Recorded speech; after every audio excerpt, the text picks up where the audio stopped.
Hi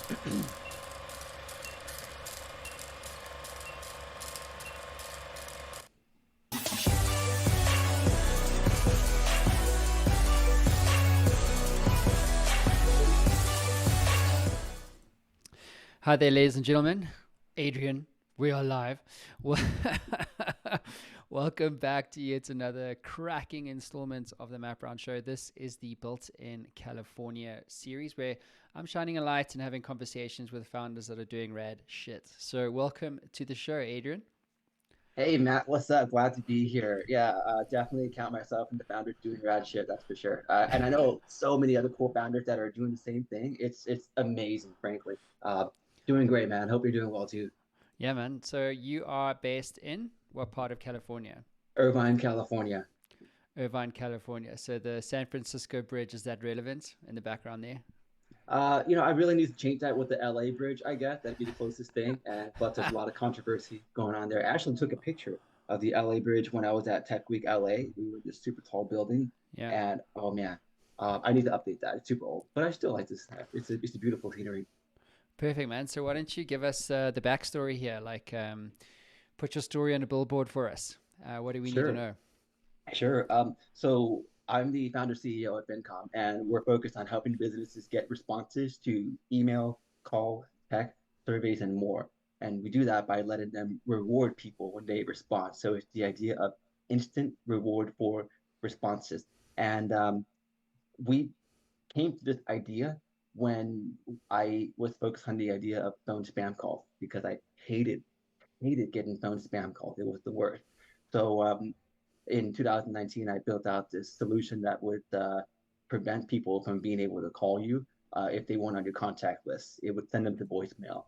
And if they wanted to call you, they could give you a 5 cent deposit to ring your phone. And here's the trick: if you answer the call and it lasts for more than 25 seconds, they would get a full refund because they were a good caller. But if you answer and you hang up early, you keep their deposit. We get a little bit of it. So this idea of using incentives, using financial transactions to disrupt scam economics and refunding the good people, that showed us that there's a defense to this, right? So, okay, we can help people with a defensive tool. And then we flipped it around and said, well, what does the offense look like? Because there's defense, there's an offense. And so we looked at the offense, and it's businesses that are trying to get your feedback. They're trying to get their customer life cycle to be more effective, whether it's at the prospecting stage or the customer retention stage. They want to reward you to talk to them because it's just building a relationship, it's keeping customers. And Mm. it's B2B software, so it's a much bigger market. And it just made a lot of sense for us to go down that route. So that's FinCom. Okay, cool. Yeah, so I think I was chatting to you last week, and we were talking about if I make 10 phone calls when I was back in SA. Obviously now I'm in the States, but if I phone 10 CEOs, like 7 or 8 of them would answer their phone. Culturally, it's just a thing. And then in the US, like to your point, it's like robocalls have ruined it for everyone, right? Like no one answers their phone calls here. Um, so this was a story that really started with you hating this spam calling problem, right? That's right. That's So right.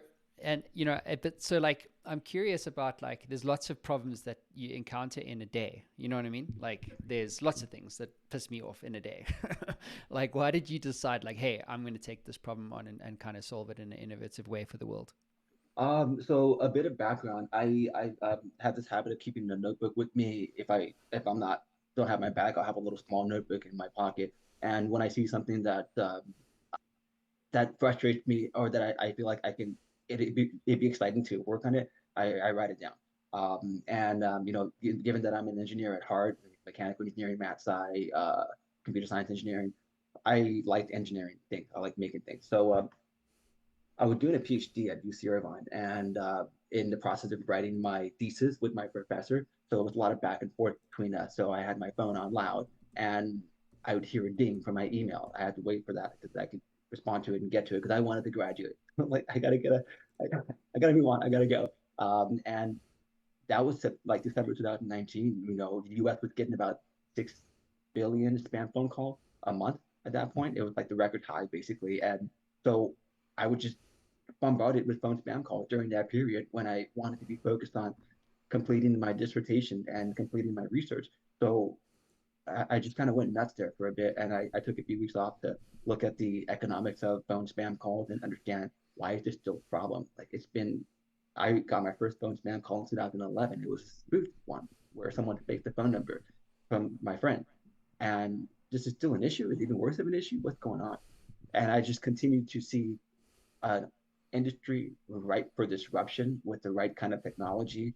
And I saw also enabling technology with cryptocurrencies that let you do zero V value transfer in real time with using as little energy as possible. So I found a nonprofit software company that was building an amazing digital currency called Nano. And I knew that I could use it because I had been using it. I knew I could use it to enable rewards to happen on communication channels.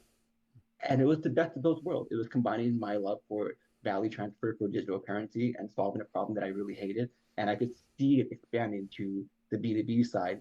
I could see it was going to take a while, but if I could make it work, then it would be very lucrative. And I also saw a nice way to get a patent based on this and to look at the future of the industry for that patent. So Mm. and just a lot of pieces clicked.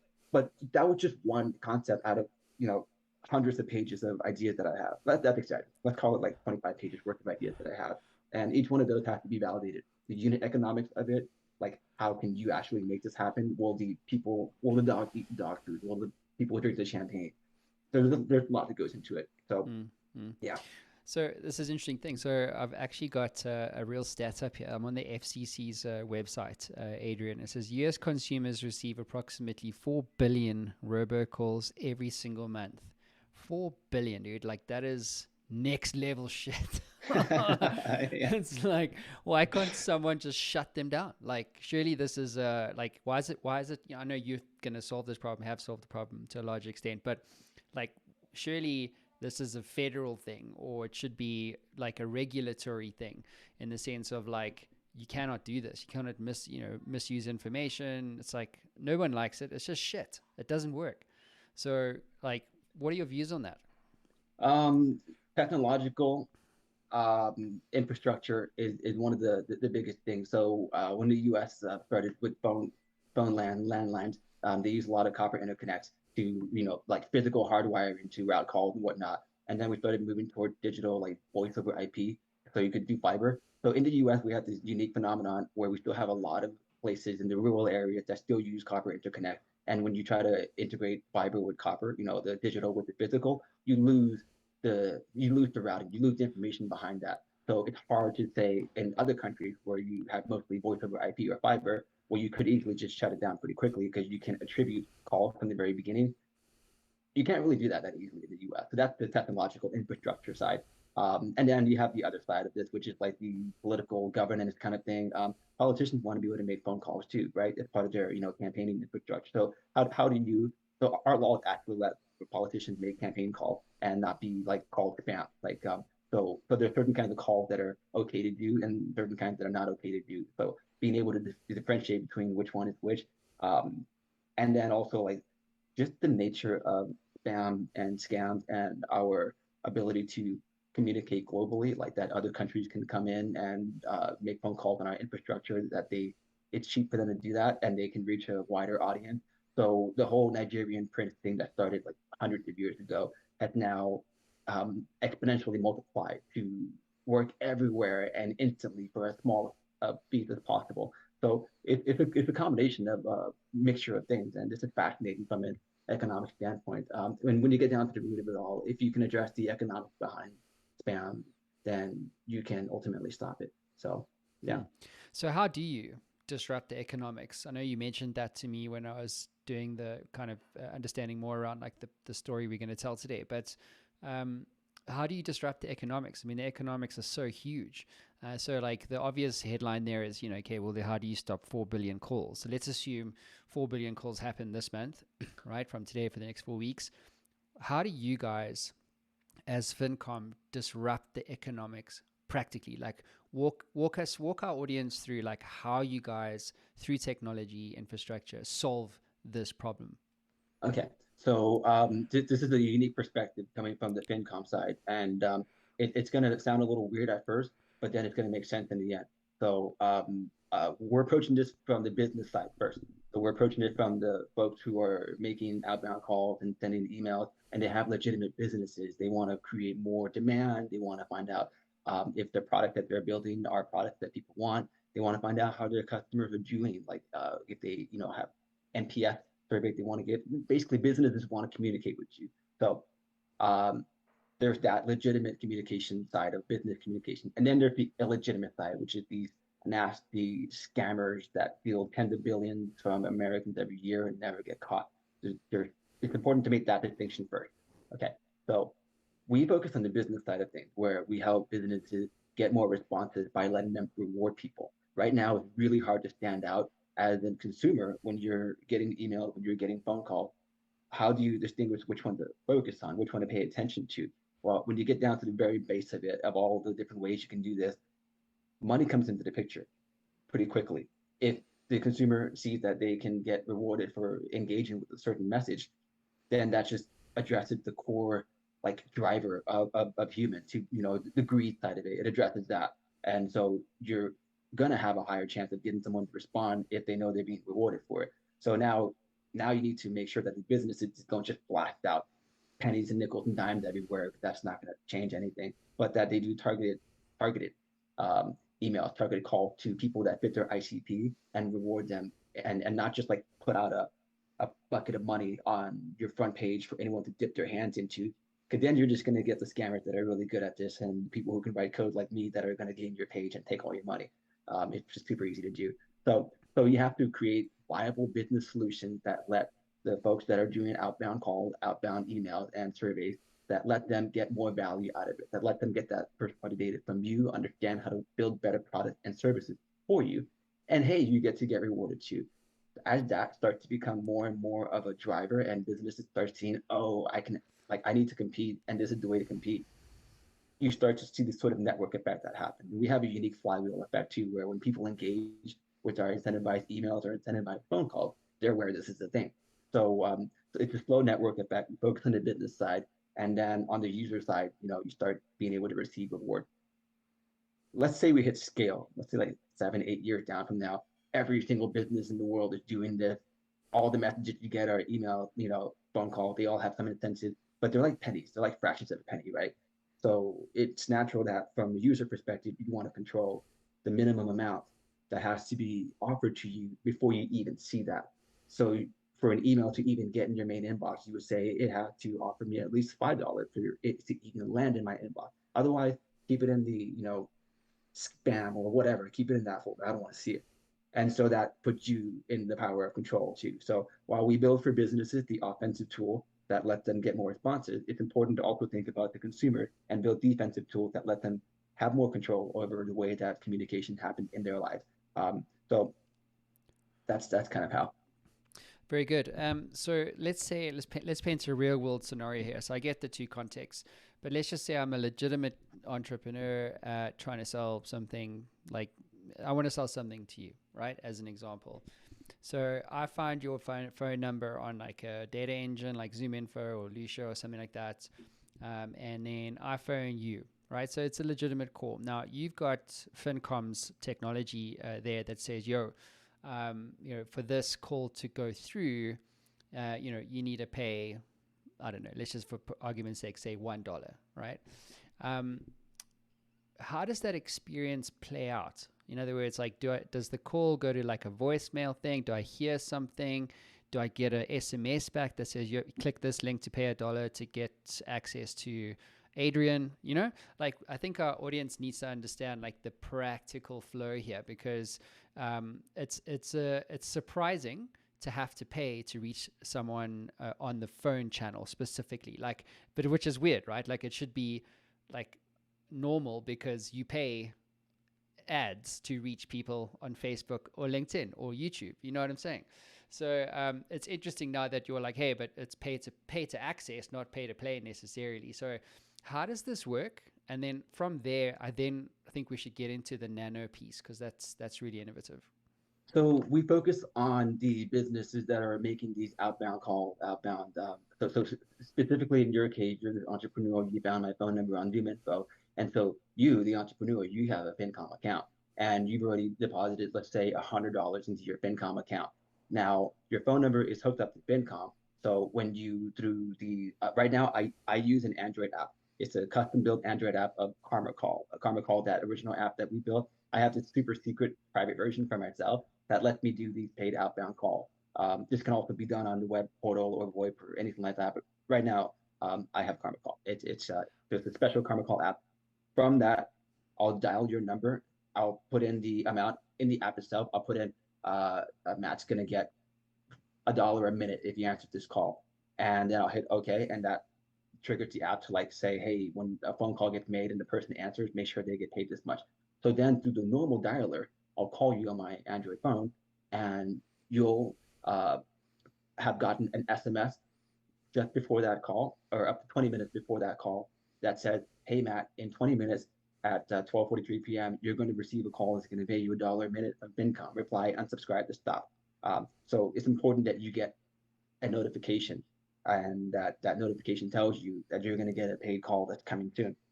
And then you answer that phone call and have a conversation. The call time gets reported after the call ends, and then you receive a text message. So to summarize, you send a text message through FynCom to me, and it says, "Hey, Adrian, you're gonna get paid $1 a minute from Matt at 12:43 p.m." You call me, I answer, the call ends, and then I receive a follow up that says, "Hey, you just got rewarded like $1.50 from Matt. Here's the link to go and like cash out." And I go and click that link. It takes me to app.fyncom.com, where I sign in with my email. I hook up my phone number, and my rewards are there waiting for me. So That's very cool. So, Adrian, what's the link to crypto here? Because crypto currently doesn't have the world's best street cred, even though it's amazing for me to really know the technology and know that it's awesome. And I love how what you're describing, it's like, imagine if someone said to me, you're going to get paid to take a call, like that's a huge disruption. It's massive. Like it's really huge. Like no one's ever been paid to receive a call before, ever. So that's like a whole new category. Do you know what I'm saying? Which is really exciting. Where I think our audience needs to understand here is like the nano cryptocurrency link. So, if I wanted to reach you, I'm happy to, register an account with FynCom, load up like, I don't know, $50, let's say. And then, be able to have 50 calls to other people. You know what I'm saying? Like they will answer it because they're being promised to get paid like $1 per minute or whatever the story is. Why crypto? Why is this important? So being able to facilitate microtransactions is a major piece of our business, and Nano specifically was chosen because it addresses the components we need. Um, you brought up some numbers earlier today. There's currently 4 billion spam calls happening per month in the US, right? So now, if you had to facilitate a transaction to be sent from one phone number to another and potentially back, even just one phone number to another, you do 4 billion transactions a month. So how much are you going to pay if you're using PayPal, Visa, MasterCard? You're going to pay anywhere from 1.5% to 2.9% plus 30 cents. Even if you use like some of the cooler companies, kind of like Profitwell and Paddle or whatever, you're still paying something, right? So at scale, going out of the US and bringing in other countries, going beyond phone calls and using email and using text messages. If you're doing a transaction for every line of direct communication that exists, and even expanding into the internet where you're going into preventing Twitter DM spam, there's a lot of transactions being done. So first thing has to be free. Like paying the fee to transfer is it's just why? Well, like why do it? There's a lot of innovation that hasn't been able to get addressed because there's payment to transfer fees around. So this is just a really cool technology to play with. So fee free is the first thing. Real time settlement is another really cool thing, and using as little energy as possible, incredibly important for this crazy climate period that we're in right now. So those three things are really important, and then being able to easily use it, being able to just hook into like an RPC, use Python, use Java or whatever to interact with a Nano node and use that to control transactions. Using like really simple technology to work on this. I have a few other things, which is like attempts to be decentralized, and yeah, but really when you get down to it, it's fee free, real time settlement, uses as little energy as possible, and then another one I added was not requiring a minimum deposit in a Nano account. There are some cryptocurrencies that meet most of these criteria, but they require like, I don't know, a few pennies or half a penny worth of like a minimum account in your checking it balance. And it just seemed a little weird to me. So that was another one of my criteria. So yeah, I don't know if I've answered your question. No, you have. You have. I'm actually going to bring up Nano for everyone because I think this is quite an important point to land.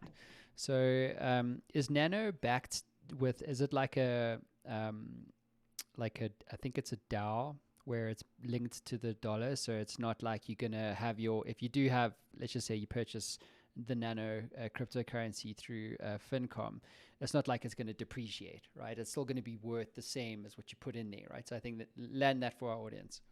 Yeah, so Nano, you can think of it as the Linux of cryptocurrency. So it's not exactly a DAO.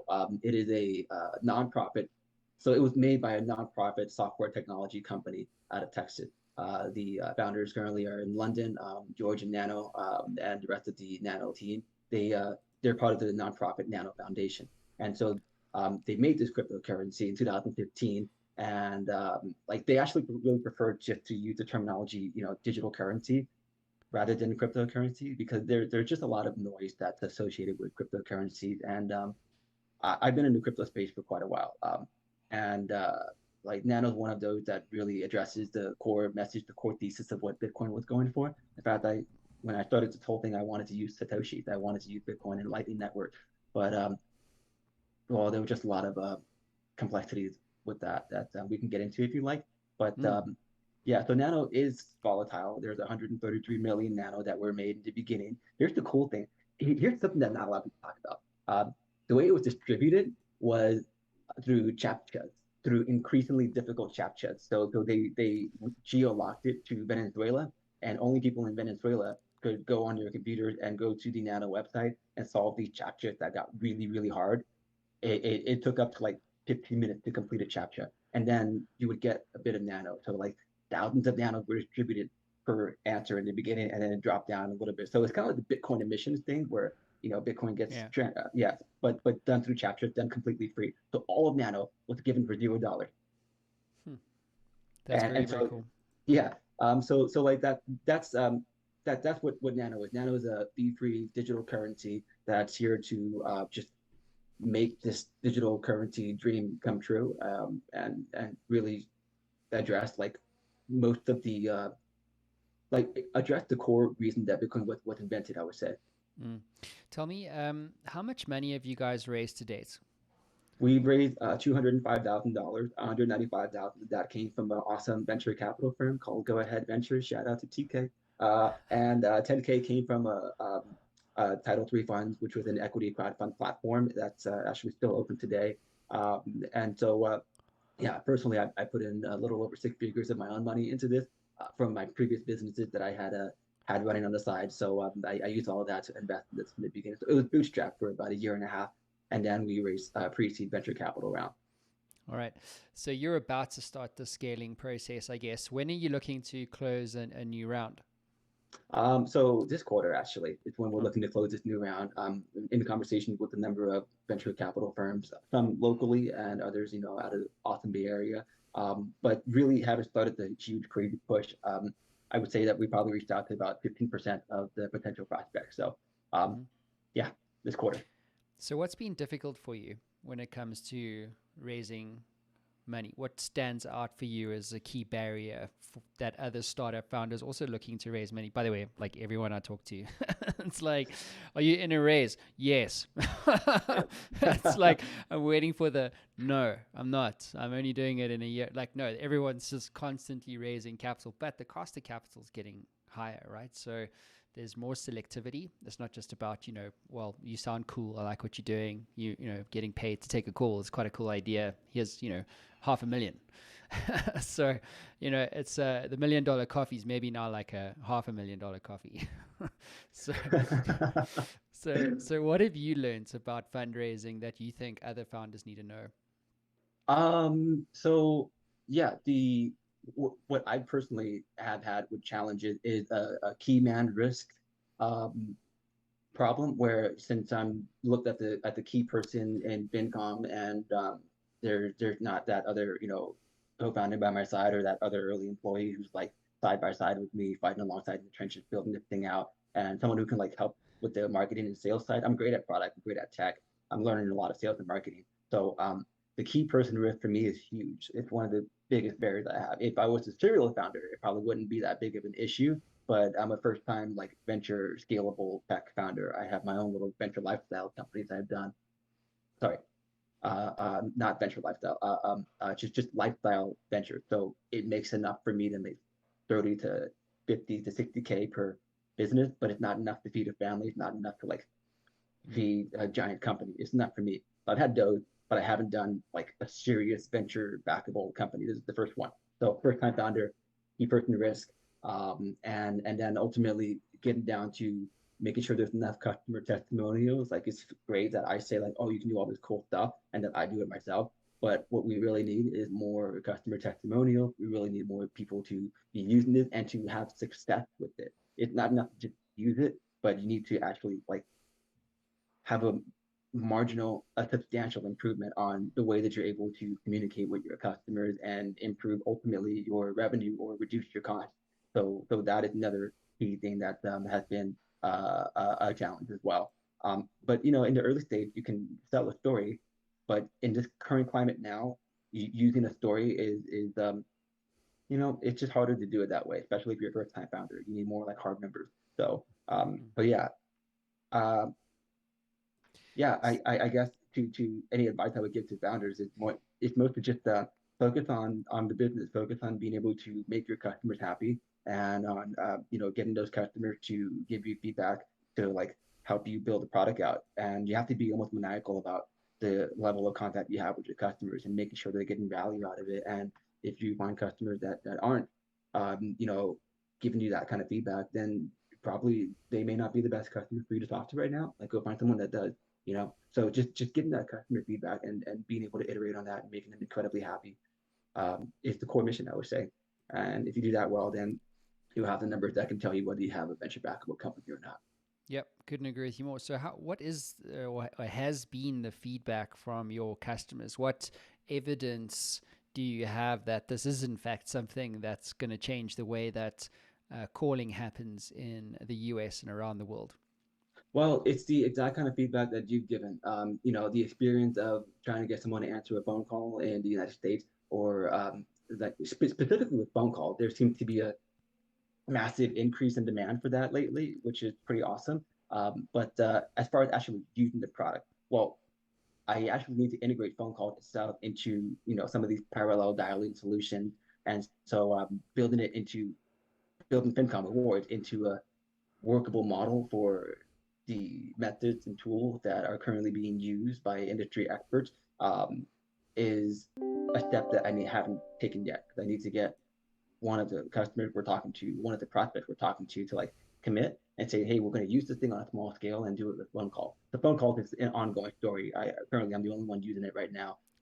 With emails and Calendly links and Google Forms and Typeform, that is a lot more approachable. Like everyone does Google Forms and Typeform. So being able to reward people to engage, like I honestly need to get to about at least 20 customers and get consistent feedback from those 20 customers before I can really determine, what they're all saying on mass. So I'm not quite there yet. So I can't like give strong feedback on what they're all saying yet. I want to get to 20 consistent customers that are giving consistent feedback. So Yeah. still out. Yeah, and that can I think that's a very important point, right? Because I think most founders they tend to well, a lot of founders, maybe not most, but a lot of them tend to forget how important like experimentation is. There's a great product that I've used before called Glider, GLIDR. If you also go to Launchpad Central. So, are you familiar with the business model canvas? No. Oh yeah, business model canvas. Yes, I am. Yeah. So basically, it's that digitized into software, and then you're able to interview and track the feedback from your customer interviews. So check it out. It's Glider. It's like $20 a month per user, I think it is.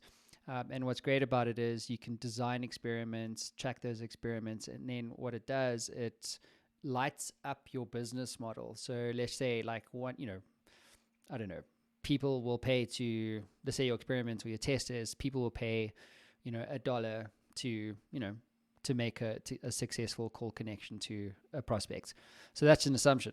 So the experiment is, would you pay? And I suppose you can design different aspects to it, but the idea being is that as you're running through these assumptions that you have in your business model, the actual canvas lights up. Like you got red, so definitely no one's paying $1, and even in the crypto space, like no one's going to do that. You know what I mean? Like sounds cool, is cool, and you're, as a visionary, it's the viable thing to do, but the market may not give a shit. So, this thing about experimentation is such an important thing, because the purpose of a startup is to find a repeatable, profitable, predictable business model, right? So and by the way, that process can take like years. It's not like, well, we do it for 2 weeks and then we'll be good. It's like, no, dude, like you got to do this for months, maybe a year, depending on how complicated this thing is. But when you get there, then you know for a fact that when you go to an investor, you can go, listen, yeah, look at all the assumptions we validated. Here are the ones we didn't, and here's now the roadmap, and here's how, like the TAM, or the clearly defined markets, and here's how we're going to get a 10, 20x return on your money. But if you don't start experimenting like you guys are, you don't get to that stage. I'll check it out. That like I have always been I need more structure in my life. So business model canvas is definitely something that I need to master a little bit more. Yeah, absolutely. Adrian, let's wrap this up. Why do you do this? I mean, like, you're a young guy, you're obviously a visionary, you know how to build businesses and commercialize gaps in the market, but why do you get out of bed in the morning? Like, what is the reason for that?